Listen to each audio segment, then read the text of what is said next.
Yo everyone, it's me. I'm very much alive and I'm I'm okay. I think the last time I posted something on here about like furniture painting related was about 5 months ago.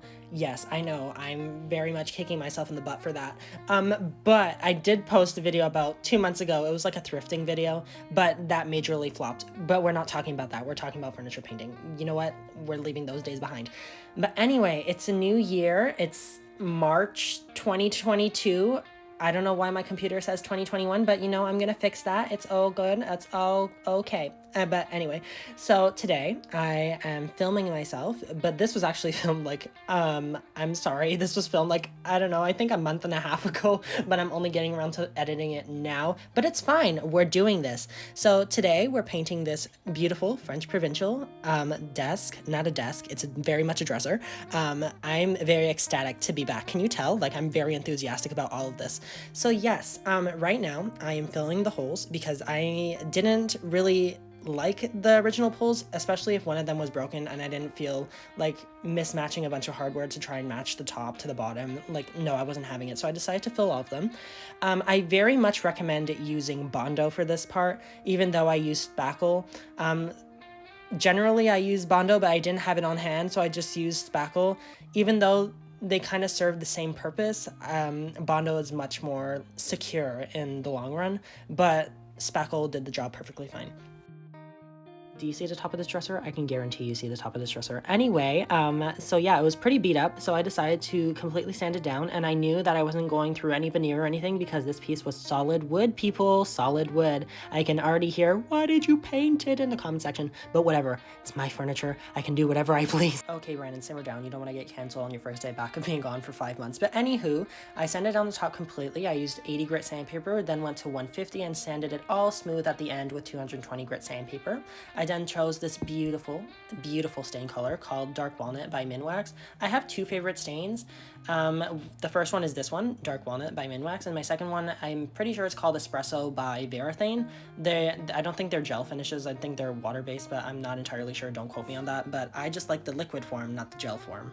My preferred method of applying any sort of stain or any glaze or anything is using a foam brush at the beginning and then wiping off all the excess at the end. After I applied it all, I don't want to do it in sections because then it becomes splotchy, so I apply it all and then I wipe it all in one quick motion side to side. I don't stop halfway or else it's going to look very uneven. Trust me, I've learned from experience. So yeah, that's my preferred method. I am now addressing all furniture refinishers or the general public. How long does it take for spackle to dry? Like, are you kidding me? That stuff takes like hours, and I was not willing to wait that long, so I decided to put a heater in front of it, and it actually worked. So my dry time only took like about 20 minutes, and I was very proud of myself. I used my big brain, and yeah, big brain moment. There are a lot of different ways to clean a piece of furniture, but I love using Crud Cutter. I know a lot of people use chest pee or warm water with dish soap, but that's just my preferred method. And now it's time to prime. So when it comes time to priming, I love using Benchlock base primer in the red spray can or Kills primer in the red spray can. Those are my all-time two favorites. Or Cover Stain by Zinsser is also a really good one, but I choose to avoid rolling my primers now. Why, you may ask?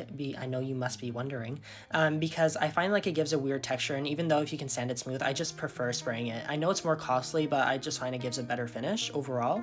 And now this is when I choose to prime a piece of furniture. I only prime, and I know a lot of people are not going to agree with me, but it's just my preferred way of doing furniture. I only prime a piece of furniture if I'm painting with a light color or if the piece is really shiny.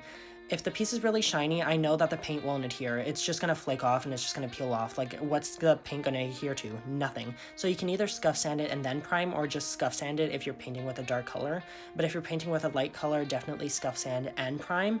And when you're painting with a light color and the piece isn't shiny, just prime it. Just like do your regular steps, clean the piece, and then prime it. If the piece is not shiny and I'm painting with a dark color, then I usually don't prime it. I'm not gonna waste product for nothing. I was very much conflicted when picking a color for this piece because I was in between Jitterbug by Country Chic and Thymeless by House and Canvas. They're both really pretty greens. One has a more blue undertone, one is just pure olive green. And I know green is very in right now, so that's why I chose to go with Thymeless. I know a lot of people wanted Jitterbug, but I just didn't find Jitterbug would suit this piece, especially with the figure of this piece. Yes, I said figure because it has a lot of curves, but I'm gonna save Jitterbug for another piece, and you all are gonna love Jitterbug on the piece that I have planned.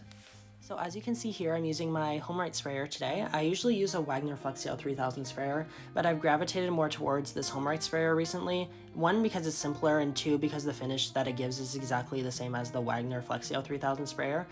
I love them equally. They both give the exact same finish. I just find that the HomeRite sprayer is easier to use, especially for its price tag.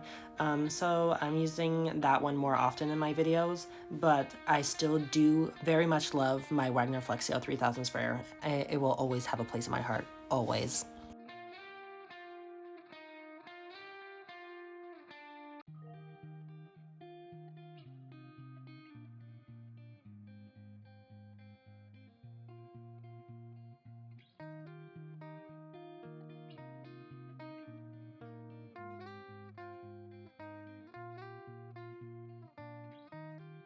It's now time for the satisfying part of removing tape.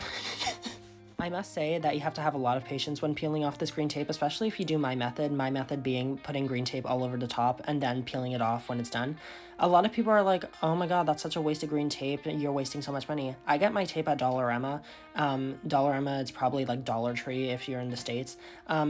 It's $2. Like, I'm not very concerned about that. Plus, I don't want to buy on Amazon the plastic wrap with the tape attached to it already. It's not beneficial to me. I just prefer using the green tape, like, straight on. And now, the season finale. I am clear coating this piece. Clear Coat by Country Chic Paint is my all-time favorite clear coat. I've tried many different top coats. I've tried waxes, top coats, clear coats, glazes. You name it, I probably tried it, but this is my all-time favorite clear coat. It gives the perfect amount of sheen and matteness. I'm pretty sure that's a word. Like, it's not too shiny. It's probably the word is satin that I'm going for, but not really. Like, it's a perfect in-between. Typically when I'm clear coating, I usually do 2 coats on the painted surfaces, and then on the top I do 3 coats because the top is where it gets used the most. But for the paint, I usually do 2 coats so that it has like 2 coats of protection, you know? But on the top, even if it's just like wood, I always do 3, sometimes 4 if it's like a buffet or a kitchen table. But usually for dressers, I only do 3 coats on the top. Before the video comes to an end, I just want to thank everyone for their continuous support, especially after me being gone for these past 5 months. And I'm also very appreciative over the fact that people recognize me in public, because I work at my local hardware store, and they're always like, oh my god, are you Brandon from UT Treasure? It's like, yep, that's me. And so we just have conversations, and yeah, we just chat about furniture, and I'm like, I love this. So thank you to everyone, and see you in the next video.